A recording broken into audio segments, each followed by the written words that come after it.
this is Tim Albright. Usually you'd see me in a different area. I got a green background now, and Mitchell usually takes care of that. But I'm here to host AV Jam, which I think I lost a bet or something. First and foremost, I'm going to bring in. This is a weird one, right? So first, Jason and Kev, you guys come in here.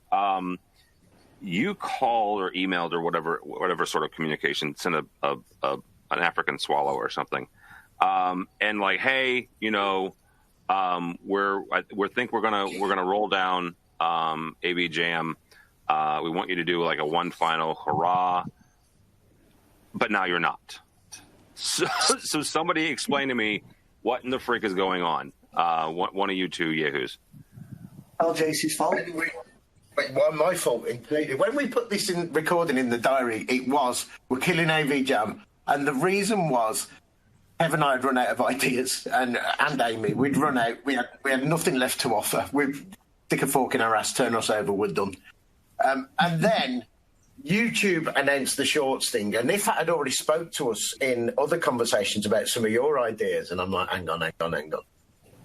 Now, a shorter version for me and my attention deficit would be a way better way of doing this. But I always wanted us to become a hippie commune and bigger and more global and around the world. And there's still more. Invite more friends to come and play with us, because we can't be trusted alone to be motivated enough to come up with good content. To be fair, our content wasn't good to begin with, but that's why we brought in some friends now for good content. So we're back but different, and more of us, and who knows what after this, right? Yeah. We write in the AV Jam rule book. What rule book? What rule book? In 2 years, I think we've realised no rule book. Also, the 3 years. This month is 3 years. Really? Oh my word! Wow! And I think for me, the biggest thing, the idea of the shorts reigniting with the shorts, kind of worked, because mine was even more selfish in a way that I'm bored of watching people. And I'm thinking, if I can't be bothered watching people, why the hell should I expect them to watch me? Yeah. You mentioned 3 years. 3 years ago is actually when I met Jason in person over in London. And shortly after you guys, that wasn't me. It was actually meeting Chris more than anything. But you mentioned the new friends. You mentioned the new blood. Iffat joined you guys physically and at Involve. So she's going to be bringing some new life. But we also have our buddy from Dubai, Mike. I pronounced your last name wrong. Gopal. Yeah, it works. So Iffat, we'll start with you and talk about, first of all, how anxiety-ridden it is to work with these two. But also about some of these new ideas. Well, yeah, I mean, I've lost my hair working with these two. I used to have luscious locks, and they're all gone. No, of course not. They're amazing to work with, actually. It's just really, it's buzzing to work with people who actually care and who are creative and who will try things, not afraid to try things. It's great. So this is an exciting time.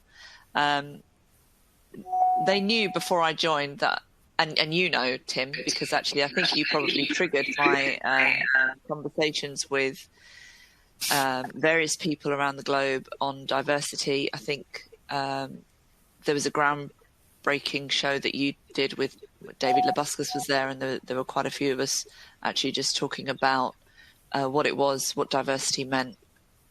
And so a year or so on from that, I have something up my sleeve. Shorts will work with it. It's going to be called What If, because of my name, nothing to do with Marvel. They need to really step back a bit because it was my name before it became their idea. Yep. And really trying to broaden the conversation wider than race and women in the industry. So really what my take on it is, let's open it up to actually think about what it would be like and what if we could get more people actually properly understanding what it is to work in a really truly inclusive and diverse industry. Yeah, absolutely. Mike, bringing you on this, we mentioned the fact that you're in Dubai. Some of the best shots that I see on Twitter come from Mike and his workspace. So talk for a second about, and I've said this 1,000 times and I'll say it again. I am the atypical big dumb American, right? I don't know what I don't know. And through this job and through the industry, I have been blessed by having connections such as Iffat, such as Jason, and Kev too.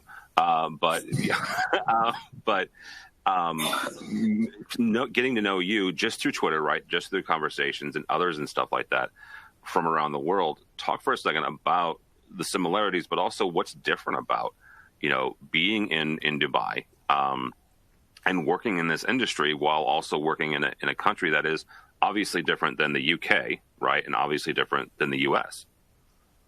Yeah, so I think Dubai is basically majorly different in two ways. One, we don't have the history that the manufacturers and the AV industry have in the West or the UK or Europe, even for that matter, right? Everything here is an expatriate version of the story.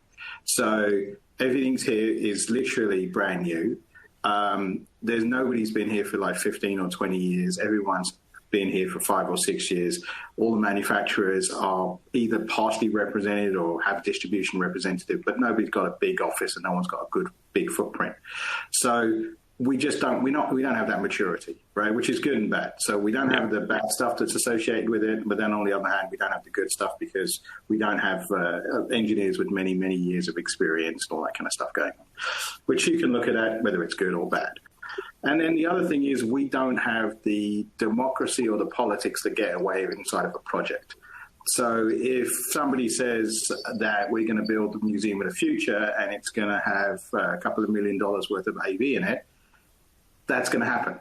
Nobody needs to vote on it. Nobody needs to approve a budget. Nobody needs to get in the way of in regards to any kind of financing. It's just going to happen. So when you see things like that happen, so in this case, our AV market is driven really by one person and his vision, right? So that every time His Highness gets up and says, right, we're going to have the Louvre in Abu Dhabi, or we're going to have the Museum of the Future in Dubai, or we're going to have the Expo, it's an addition to our pipeline. Like it's going to happen, and it's really visible, and it's easy for us to grasp. So it's just a smaller framework to work within in that respect, right? But everything is cutting edge, and everything gets well funded. So it's a very dynamic and interesting market to work in. You mentioned the expo, and I want to bring that in just really slightly if folks aren't familiar. It is a technology expo. It goes on, I want to say, for the entire year. Yes. And one of the things that was remarkable about this is the projection mapping done inside. And I'm going to get this number wrong, so I'm not going to mention the projector manufacturer in case I get it all horribly wrong. But there's between 50 and 60 of these projectors that are used for not just projection mapping, but a moving graphic that was all around the inside of this dome. And so some of the technology that you guys are using are absolutely mind-blowing. And I'm interested to kind of hear, how you're right, the lack of politics kind of, greases those rails to make sure that things happen quickly. And like you said, if somebody says it's going to happen, it's going to happen.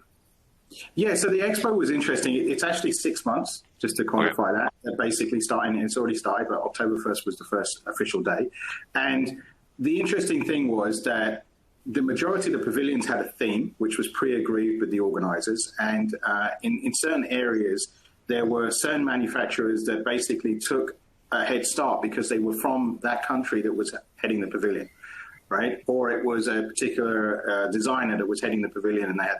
But honestly, it was the one you're talking about is there's a sustainability, there's also a space demonstration and a 3D production mapping.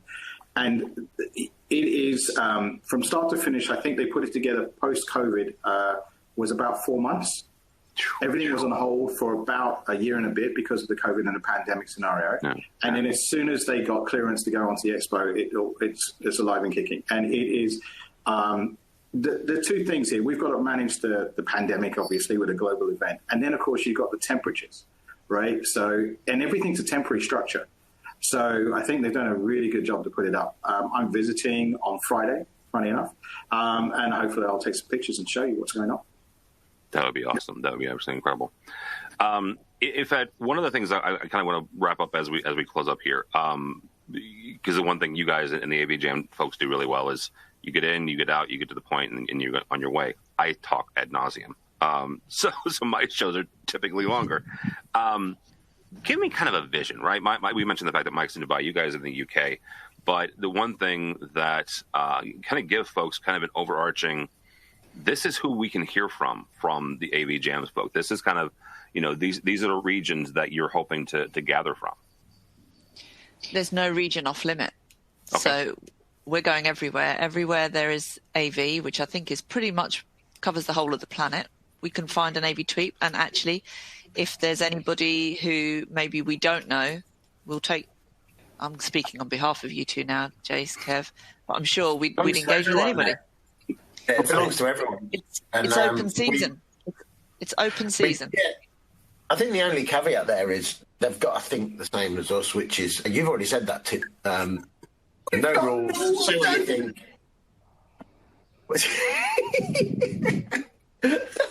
You find someone else that thinks the same as me and you, we are screwed. That's fairly accurate. The general mantra we've achieved in 3 years of doing this is we've been honest, but relatively respectful. Yeah, we need to change that. I think we need to start actually telling the truth, right? So I think, we've got to poke the bear sometimes. I intend on poking the bear. Yeah, I mean, we can do the right thing by a lot of people, but I think in the other ways we need to also just say what we think. So I think if we've got a gripe, because we're big enough and old enough, we've been around long enough, and I think we've earned the right to just be grumpy, and I think we can do that. And just to point out, if you're watching this and you agree with Mike, then drop us a note if you want to join. If you don't agree with Mike, don't drop us a note. Send a note to Tim if you don't agree. Yeah, he can do it on his show. But so I just want to point out, I think that this is a bit like when Iron Man realised that he needed the Avengers to win. Right? Because if you think back, right, so I think that Kev and Jason are Iron Man and the other guy whose name I can't remember ever, whatever. And then he realises that if he doesn't get the rest of the Avengers on board, he's not going to save the world, right? So that's where I'm going. Which one's the name you can't remember? You. Well, I can't remember it, can I?